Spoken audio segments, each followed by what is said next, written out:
На фоне стремительного распространения коронавирусного заболевания у многих людей возникает чувство тревоги, страха и стресса, что является вполне естественной реакцией на нестабильную и непредсказуемую ситуацию. В таких условиях увеличивается потребность населения в квалифицированной психологической помощи. Чтобы благополучно пережить это время, важно прислушиваться к мнениям психологов. Мы всегда надеемся на лучшее, мы думаем, что ну вот, наконец-то мы сможем вернуться в привычное, обычное состояние, к привычному образу жизни.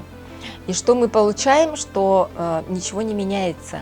Опять эти меры продлеваются. Но мы с вами можем, да, использовать эту ситуацию где-то даже себе во благо.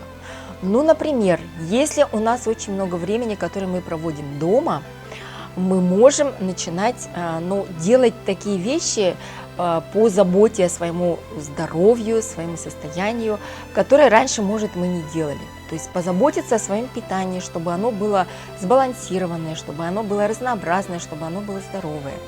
Позаботиться о физических нагрузках, потому что наше состояние зависит от состояния нашего тела, от организма. Вот. Ну и кроме этого можно, конечно, заниматься в это свободное время каким-то творчеством, саморазвитием, читать книги, которые вы давно откладывали, заняться тем, что вы говорили, может, займусь на пенсии, а сейчас уже выдалось такое время, и можно приступить к этому, не откладывая в долгий ящик.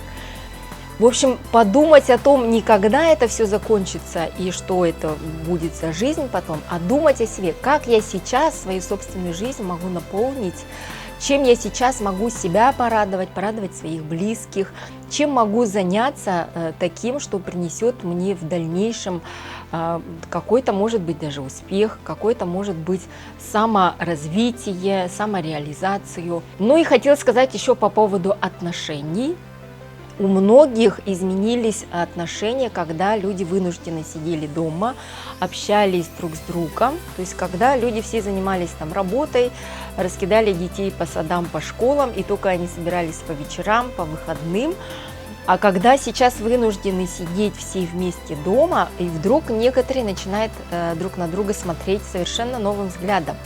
Что, оказывается, неплохая женщина, жена у меня, собеседник, там, да, оказывается, с ней можно о чем-то поговорить, оказывается, муж у меня такой, хорошо готовит, то есть открываете вы в друг друге, многие какие-то хорошие качества, но иногда бывает, что открываем в себе и что-то плохое, когда раздражение, усталость перекидывается на членов семьи, и все начинают себя чувствовать, конечно, не очень хорошо. Что делать в таком случае? Понимать о том, что когда мы вместе, да, любая эмоция одного человека, она передается всем. Эмоция заразительна. И тогда что мы можем для того, чтобы общение и отношения были какие-то благоприятные для всех? Да? Но это какие-то совместные дела, когда вся семья занимается чем-то вместе. Или вы вместе лепите пельмени, например, можно делать заготовки, да? Или вы вместе смотрите фильмы, или вы вместе там творчеством занимаетесь. Но не важно чем, а важно то, что совместные дела, они сплачивают. Когда люди проводят время вместе, что-то делают вместе, в этот момент они начинают дружить, общаться, взаимодействовать, и это сплачивает и улучшает их отношения. В общем, любая ситуация, да, требует того, чтобы мы ее приняли, мы научились жить в этой ситуации и даже получили от этого какое-то удовлетворение, реализацию и использовали ее себе во благо, чего я вам и желаю. Будьте добры и внимательны к окружающим вас людям, как к самому себе.